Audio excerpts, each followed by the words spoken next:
of Illinois, is life worth living? There. Today we are going to discuss the state of Illinois, and is life there worth living? Why is Illinois so far in debt?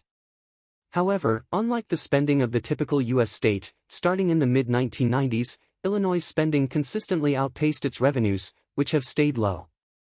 In particular, the accumulation of pension liabilities has become a major source of Illinois' fiscal problems. Chicago's financial problems stem mostly from unfunded retirement obligations that have accumulated over the years. Of the $42.2 billion in retirement benefits promised, the city has not funded $31.8 billion in pension and $828.8 million in retiree health care benefits. The $37.2 billion liability for 2023 represents the difference between the assets of the city's police, fire, laborers, and municipal funds and the cost of benefits for future retirees. The shortfall at the end of 2022 was $35.4 billion. Illinois is facing its first budget deficit in 3 years as the state deals with rising costs for everything from education to services for migrants. Where does most of Illinois money come from? The bulk of the state's money comes from income and sales taxes. Combined, these taxes account for over 70%, or $24 billion of the $33 billion state government collects. 12% of state revenues come from taxes on cigarettes, liquor and insurance sold in Illinois, totaling $3.9 billion in 2017.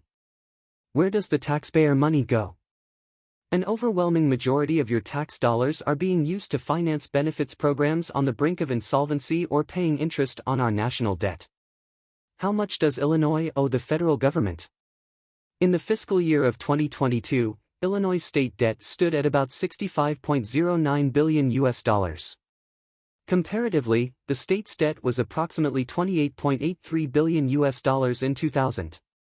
What would Illinois be like without Chicago? The rump state of New Illinois would be less wealthy, less populous, and more conservative, likely sending 2 Republican senators to D.C. Its population would be 4.5 million, about half the size of Metro Chicago. How much in debt is the city of Chicago?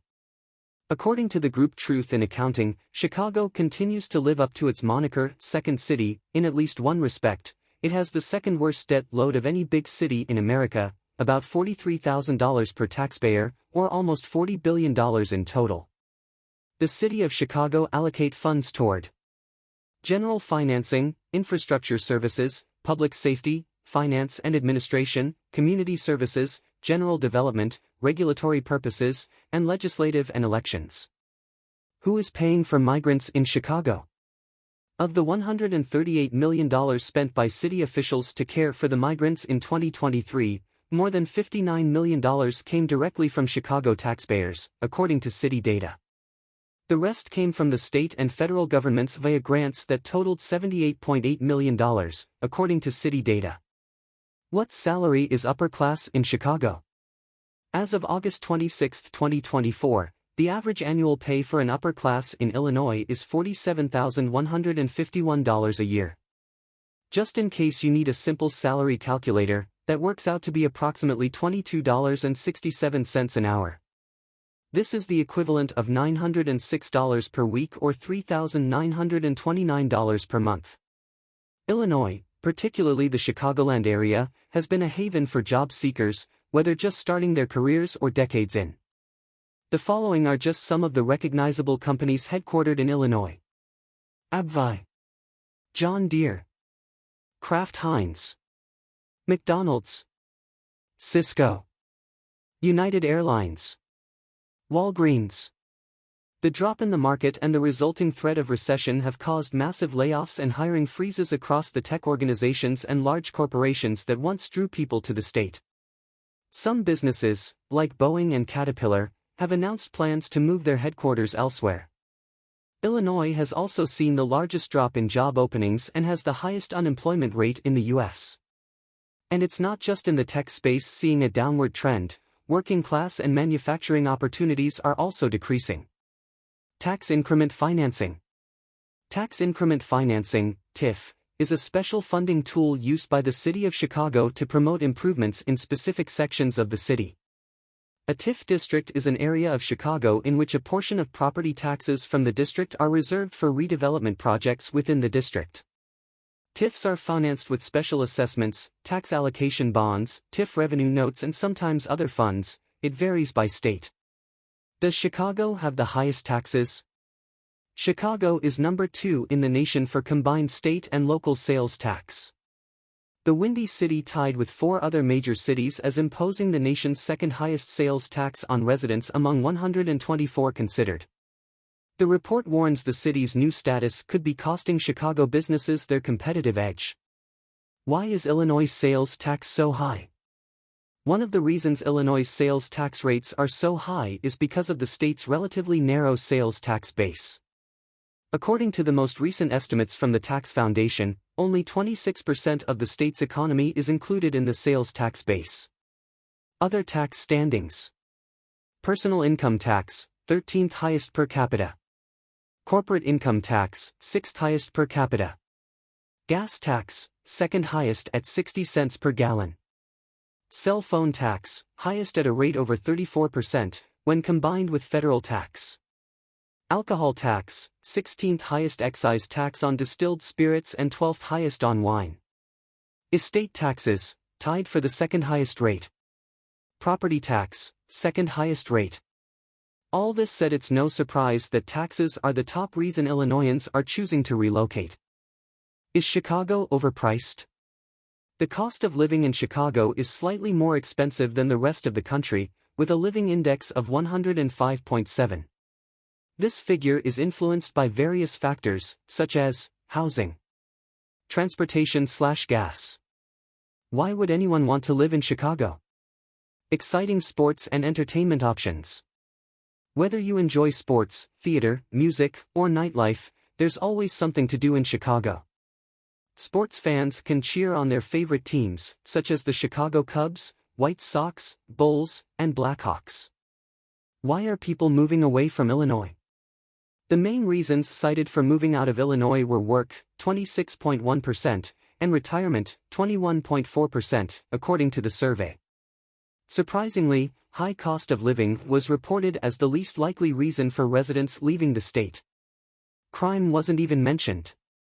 The Paul Simon Public Policy Institute found 47% of Illinoisans wanted to leave the state, and taxes are the single biggest reason people want to leave, with 27% of respondents citing taxes as the motive for departing in 2016. More recent polling conducted by Echelon Insights in 2023 substantiated those sentiments. Why you do not want to live in Illinois? High crime rate. The densely populated Chicago has a high violent crime rate, with 3,926 crimes committed for every 100,000 people. In 2022, the city had nearly 600 homicides. The rest of the state is no safer. An estimated 4.3 incidents occur per every 1,000 residents, with 4.0 being the national average. Why are people moving from Illinois to Florida? For many retirees, Florida is the ideal state. The Sunshine State doesn't tax income, has hundreds of miles of beaches, and offers a slower pace of life in many places. It's led about 739,000 people to move to Florida between 2021 and 2022, census data shows. Live anywhere in the Midwest, and you'll have to deal with some level of seasonal changes. Certain areas of Illinois, especially those on or near Lake Michigan, have especially harsh winters, with bitter cold and lake effect winds. Some can handle it, and even embrace it by participating in winter sports, while others find it intolerable, choosing to hole up until the snow melts and signs of spring appear. While not the major reason for the state's population loss, plenty of residents, especially older and retired people, are trading in their snow boots and heavy coats for sunscreen and bathing suits and heading for Florida, Arizona and other warmer locations. Where are people in Illinois moving to most? Top 5 cities Illinois residents are moving to: Phoenix, Arizona; Dallas, Texas; Los Angeles, California; Denver, Colorado; Atlanta, Georgia. How many people have left Illinois in the last 10 years? The Center Square, Illinois has lost 549,000 people in the past decade when adding up the annual population estimates from the U.S. Census, prompting some to look for policy changes to reverse the trend. The latest numbers released Tuesday by the U.S. Census Bureau shows Illinois' 10th year of annual losses. Is Illinois a declining state? Since the last full census in 2020, Illinois has seen an estimated decrease of 2.06% in its population, losing nearly 264,000 residents. The Census Bureau data shows Illinois as having the fourth highest rate of decline year over year. Where is Illinois losing population? Chicago lost the most, but communities across Illinois lost population in 2023. 3/4 of the cities and towns lost people. Illinois' population loss hit more than 75% of its cities, towns, and villages in 2023. The biggest loser was Chicago, shedding over 8,200 residents. What are the disadvantages of living in Illinois? Very cold winters. Higher than average crime rate, Chicago, high taxes. High job competition due to higher salaries. Housing and employment opportunities have both been made worse by poor public policy in Illinois. What is a comfortable income in Illinois? Throughout the land of Lincoln, a single working adult must earn at least $95,098 per year, or $45.72 per hour, to cover basic needs, fund common desires and properly sustain savings, according to SmartAssets analysis. In summary, is Illinois a state where you would like to live? During these times of deep recession, a person has to be acutely aware of their financial circumstances. Be penny wise, and consider your state of residence a place to raise a family economically and safely. If you enjoyed this episode, please like and subscribe.